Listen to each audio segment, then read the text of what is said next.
जय श्री कृष्णा। नमस्कार दोस्तों, राधाचरण ज्योतिष चैनल में आपका फिर से स्वागत है। आज की सीरीज़ में हम लेकर आए कि मुहूर्त क्या होता है और उसका क्या महत्व है। इससे पहले अगर आपने हमारे राधाचरण ज्योतिष चैनल को सब्सक्राइब नहीं किया है तो आज ही करें, ताकि हमारे आने वाले नए नए वीडियोज़ की जानकारी आपको समय पर मिल सके। तो सबसे पहले बात करते हैं मुहूर्त क्या है। मुहूर्त बेसिकली क्या होता है कि आप आकाश में पृथ्वी घूम रही है, साथ साथ सितारे, तारे, सूर्य, चंद्र और अन्य ग्रह भी अपने अपने हिसाब से चल रहे हैं। तो कोई विशेष समय जब ग्रहों की विशेष स्थिति के कारण किसी भी कार्य के सफल होने की संभावनाएं अधिक होती हैं, उस समय को निकालना ही एक तरह से मुहूर्त है। मुहूर्त समय की एक इकाई होती है और पहले तो 60 घड़ी चला करता था। अब इंग्लिश सिस्टम में 24 घंटे की बात होती है, तो 24 घंटे में कुल 30 मुहूर्त होते हैं। एक मुहूर्त 2 घड़ी का होता है जो कि लगभग 48 मिनट है। मुहूर्त शुभ भी हो सकता है, मुहूर्त अशुभ भी हो सकता है। पहला मुहूर्त हमेशा सूर्योदय से शुरू होता है। जिस दिन, शुभ नक्षत्र, शुभ तिथि हो, वो एक अच्छा मुहूर्त होता है। कई बार आपने देखा होगा साल में 5 मुहूर्त ऐसे पड़ते हैं जब किसी भी चीज़ के लिए पूछने की ज़रूरत नहीं होती। अबूझ मुहूर्त कहलाते हैं, जैसे अभी तुरंत आने वाला है अक्षय तृतीया, या आप लगा लीजिए मकर संक्रांति। तो इस हिसाब से मुहूर्त की कैलकुलेशन होती है। फिर दूसरी चीज़ है कि मुहूर्त आपकी कुंडली के हिसाब से भी निकाला जाता है। आपकी लाइफ में आपके ग्रहों के हिसाब से, आपकी कुंडली के हिसाब से कौन सा दिन, कौन सा वार, कौन सा महीना आपको सूट करेगा, वो भी कैलकुलेशन होती है। हर कार्य के हिसाब से अलग अलग मुहूर्त होते हैं। विवाह के मुहूर्त का समय अलग हो सकता है, नौकरी के मुहूर्त का समय अलग हो सकता है, और कोई आप यात्रा कर रहे हैं उसका मुहूर्त का समय अलग हो सकता है। इस तरह से अलग अलग कैलकुलेशंस होती है। देखिए, जो भी व्यक्ति पैदा होता है संसार में, वो ग्रहों के बराबर से ज़रूर प्रभावित होता है। सूर्य, चंद्र, मंगल, बुध, बृहस्पति, शुक्र, शनि, राहु, केतु, सब उसको इफ़ेक्ट करते हैं। अब उसमें किस तत्व की अधिकता है, उसमें किस चीज़ की अधिकता है, वो किस तरह से ज़्यादा कनेक्टेड है, वो उसके लिए ज़्यादा स्ट्रॉन्ग असर करेगा। और मोटे तौर पे आप देखिए कि शुभ ग्रह होते हैं, अशुभ ग्रह होते हैं। कुछ लोग शुभ ग्रहों में पैदा होते हैं, कुछ अशुभ ग्रहों में पैदा होते हैं। लेकिन जो ग्रह जिससे कनेक्टेड है, जो ग्रह जिसका स्वामी है, वो उसको अधिक बल देगा, अधिक प्रभाव देगा। ऐसा नहीं कि कोई शनि की राशि में पैदा हो गया तो शनि अशुभ होने के बावजूद उसको ख़राब करेगा, नहीं, शनि उसके लिए अच्छा रहेगा। ऐसे ही कोई चंद्रमा की राशि में पैदा हो गया तो जो शत्रु ग्रह हैं वो उसके लिए ख़राब रहेंगे, लेकिन चंद्रमा उसके लिए खुद के लिए अच्छा रहेगा। तो इस तरह से सारी कैलकुलेशंस होती है। पूरा जो हमारा ब्रह्मांड है, पूरा एक उसको वृत्त माना गया है, और समूचे आकाश को 360 डिग्री का वृत्त मान के देखा गया है। और वृत्त में आप जानते हैं कि कोई आरंभ या अंत नहीं होता। लेकिन इसकी कैलकुलेशंस के लिए क्या किया गया है कि प्रथम नक्षत्र अश्विनी के 0 अंश को शुरुआत माना गया है। अगर आपने कभी पंचांग देखा हो तो उसमें लिखा होता है चित्रपक्षीय अयनांश।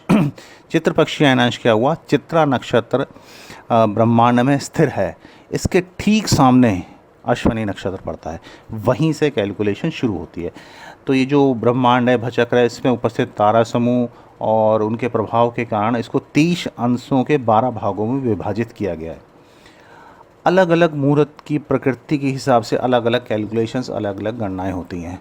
अब जैसे कोई आपका विवाह का संस्कार है, या आप लगा लीजिए यात्रा का है, गृह प्रवेश का है, अलग अलग चीज़ें अलग अलग हिसाब से आप कैलकुलेट करते हैं।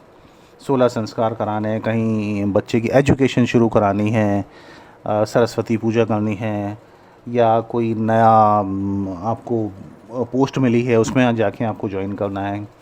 अब मुहूर्त के लिए सबसे बेसिक चीज़ क्या होती है? पंचांग मतलब 5 अंग। 5 अंग क्या क्या हुए आपके? तिथि, जैसे प्रथमा, द्वितीया, तृतीया। वार आपका सोमवार, मंगलवार, बुधवार। फिर नक्षत्र आपका अश्विनी, भरणी, कृत्तिका, करण, इस तरह से कर रहा है। फिर योग है, फिर करण है। ये बहुत बेसिक चीज़ें हैं जिनके हिसाब से कैलकुलेशंस होती है। इसके अलावा कोई बड़ा कार्य अगर है तो उसमें मास, महीना कौन सा चल रहा है, जैसे कुछ महीनों में कई काम निषिद्ध होते हैं। अब चतुर्मास है, चतुर्मास में बारिश का समय होता है, काफ़ी काम बंद होते हैं, तो उस समय मुहूर्त नहीं निकाला जाता। अयन बल, तारा बल, नवग्रह कौन सी स्थिति में, मल मास तो नहीं चल रहा, अधिक मास तो नहीं चल रहा, अगर शुभ कार्य कर रहे हैं तो शुक्र अस्त तो नहीं है, गुरु अस्त तो नहीं है, भद्रा तो नहीं लगी हुई, राहु काल तो नहीं लगा हुआ, ग्रहों का गोचर क्या है, कोई निषेध काल में तो नहीं कर रहे, वर्जित काल में तो नहीं कर रहे, कहीं अग्नि बाण तो नहीं है, होरा कैसी है, चौघड़िया कैसा है। अब जैसे किसी की डेथ हो जाती है तो उसमें पर्टिकुलरली देखा जाता है पंचक तो नहीं लगे हुए, ये भी एक तरह का मुहूर्त ही है। मोटे तौर पे आप देखेंगे तो सोमवार के दिन रोहिणी, मृगशिरा, पुष्य, अनुराधा ये नक्षत्र से स्वाद सिद्धि योग बनता है। ऐसे ही आपने एक शुभ मुहूर्त सुना होगा अभिजीत, ये रोज़ाना दोपहर में 11:15 से 12:15 के आसपास लगभग होता है। और डेली आप जैसे आजकल बड़ा प्रचलन में है राहु काल, अब दिन में 1.5 घंटे का टाइम होता है वो राहु काल के लिए, तो उसमें आप जो शुभ कार्य है, अच्छे कार्य है, उसको छोड़ के चलिए। अक्षय तृतीया आने वाली है अभी, अक्षय तृतीया का पूरा दिन शुभ है। और आपका जैसे एक गुरु पुष्य योग होता है, गुरु पुष्य योग में आप देख लीजिए जब पुष्य नक्षत्र गुरुवार के दिन आ पड़ता है, वो भी दिन बड़ा शुभ माना जाता है। पुष्य नक्षत्र शनि का है, वो उस दिन गुरुवार आ गया, चंद्रमा पुष्य नक्षत्र में है और वार गुरु का आ गया। तो ये चीज़ें कभी रेयर मिलती हैं, कुछ नक्षत्र या कुछ मुहूर्त ऐसे होते हैं जो काफ़ी लंबे समय बाद मिलते हैं। जैसे कि अब शनि आपका राशि 29 साल 30 साल में जाके चेंज करता है, बृहस्पति आपका 1 साल में राशि चेंज करता है। तो वो 12 राशियों में घूमने में, किसी खास राशि में जाके, किसी पर्टिकुलर जगह पे जाके एक विशेष मुहूर्त बनाता है, उसमें बड़ा टाइम लगता है। तो इस तरह से अलग अलग चीज़ों के लिए अलग अलग मुहूर्त होते हैं। किसी विशेष कार्य के लिए आप विशेष मुहूर्त की कैलकुलेशंस करवा सकते हैं। आपकी अपनी कुंडली के हिसाब से मुहूर्त की कैलकुलेशन हो सकती है। अब कुछ मैं आपको जैसे देखिए कि सामने राशि चार्ट दिख रहा है, इसमें लगन में 1 नंबर है, मतलब मेष राशि 1 2 3 4 5 6 7 8 9 10 11 12 राशियाँ इसमें लिखी हैं।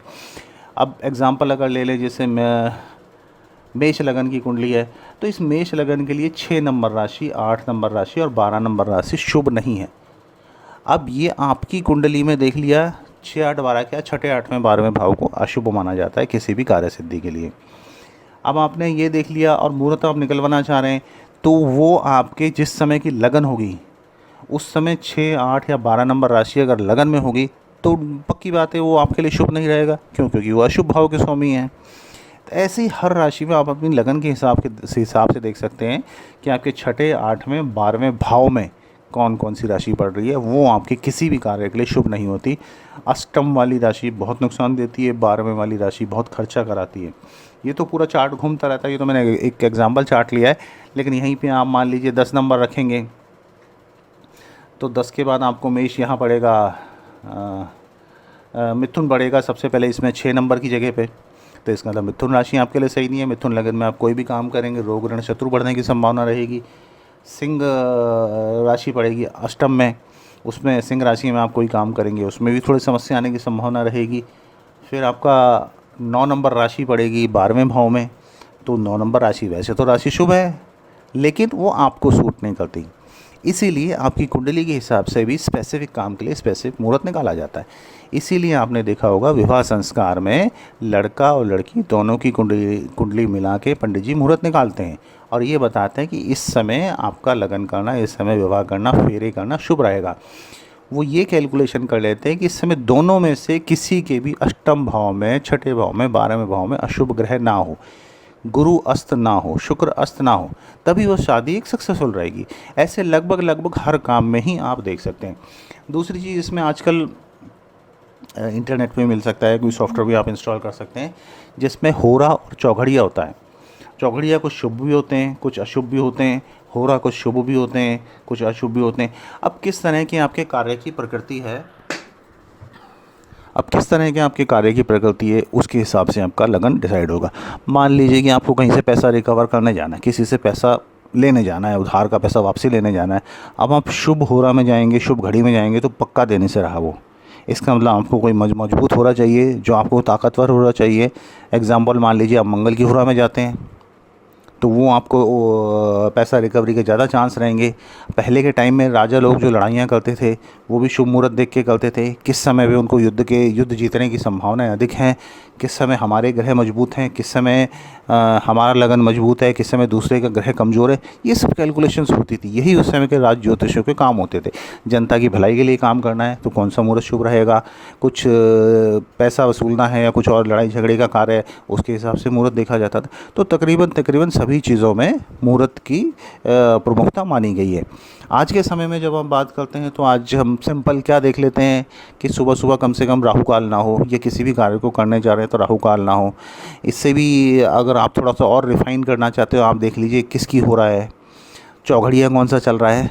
कोई भी शुभ कार्य कर रहे हैं, कोई भी अच्छा कार्य कर रहे हैं, डेली बेसिस पे अगर चौघड़िया भी देख लेंगे, होरा भी देख लेंगे और राहु काल को टाइम को अवॉइड कर देंगे तो भी आपके काम काफ़ी हद तक अच्छे हो जाएंगे, शुभ हो जाएंगे। उम्मीद करता हूँ ये छोटी सी जानकारी आपको अच्छी लगी होगी। अच्छा लगा है तो अवश्य अपने कमेंट हमें दीजिएगा। इसी के साथ जय माता की।